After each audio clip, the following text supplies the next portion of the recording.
Welcome back to Java Internals Crashcasts.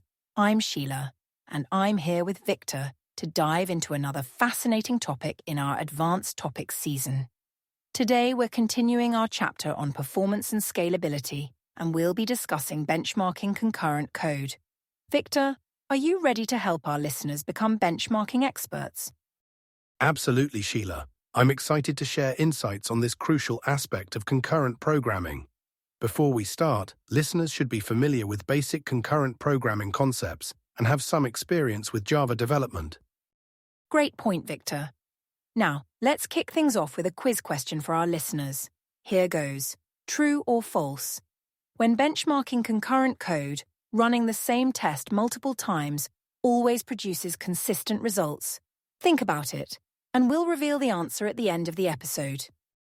Ooh, that's a tricky one, Sheila. It touches on some of the core challenges in benchmarking concurrent code.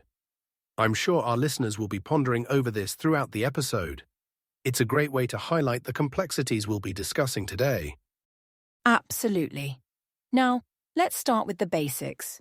Victor, could you explain what benchmarking is and why it's particularly important for concurrent code? Certainly, Sheila. Benchmarking is the process of measuring and evaluating the performance of your code under specific conditions. For concurrent code, it's especially crucial because concurrency introduces complexities that can be hard to predict. We benchmark to ensure our concurrent code is actually improving performance and scaling as expected. That makes sense. It's like measuring an athlete's performance in different conditions to optimize their training, right?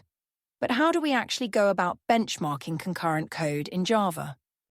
Great analogy, Sheila. For Java, one of the most popular tools for benchmarking is JMH, which stands for Java Microbenchmark Harness. It's designed to handle many of the pitfalls associated with benchmarking, especially for concurrent code. Other tools like Visual VM can also be helpful for profiling and identifying bottlenecks. JMH sounds interesting. Could you elaborate on how it helps with concurrent code specifically? Certainly.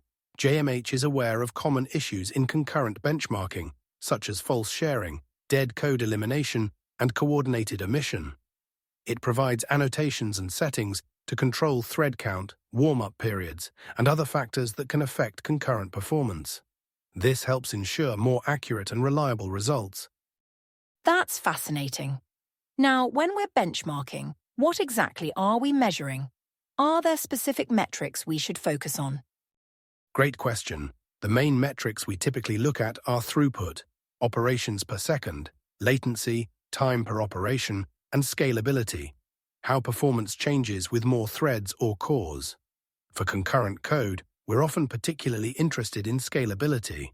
Does adding more threads actually improve performance? I see.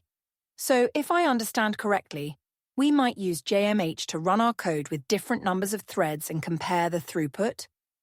But surely it can't be as simple as just running the benchmark once for each configuration. You're absolutely right, Sheila. One of the biggest pitfalls in benchmarking, especially with concurrent code, is not accounting for variability. We need to run our benchmarks multiple times and look at statistical measures like the mean and standard deviation. JMH helps with this by allowing us to specify the number of iterations and forks. That reminds me of a story I heard about a major Java library that had a performance regression. They only caught it because of their thorough benchmarking process. Do you know of any similar real-world examples? Absolutely. One great example is the improvements made to Java's concurrent hash map over the years.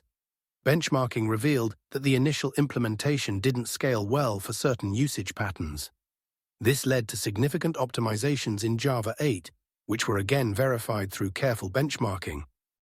That's a great example of the importance of benchmarking. Now, I'm curious about best practices.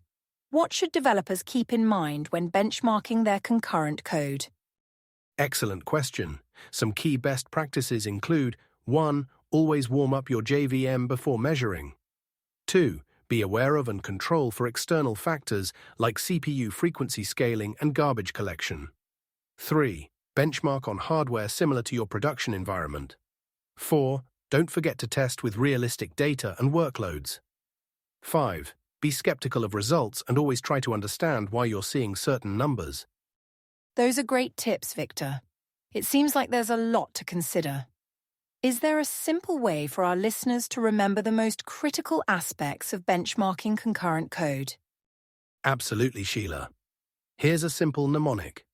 Wars, warm-up, analyze variability, realistic scenarios, skepticism. If you remember these 4 points, you'll be well on your way to effective concurrent code benchmarking.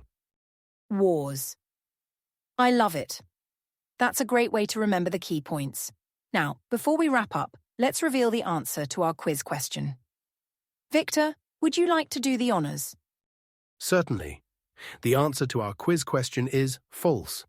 When benchmarking concurrent code, running the same test multiple times does not always produce consistent results. This is due to the non-deterministic nature of concurrent execution, system load variations, and other factors. That's why it's crucial to run multiple iterations and analyze the statistical distribution of results. Thank you, Victor. To summarize today's episode, we've learned about the importance of benchmarking concurrent code, explored tools like JMH, discussed key metrics to measure, and covered best practices including the WARS mnemonic. Remember, effective benchmarking is crucial for ensuring your concurrent code is actually delivering the performance improvements you expect.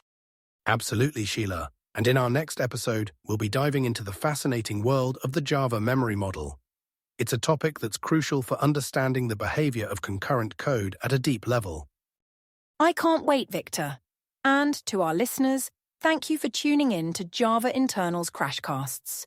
If you've enjoyed this episode, please subscribe and leave us a rating. Your support helps us continue producing this content. Until next time, happy coding. Happy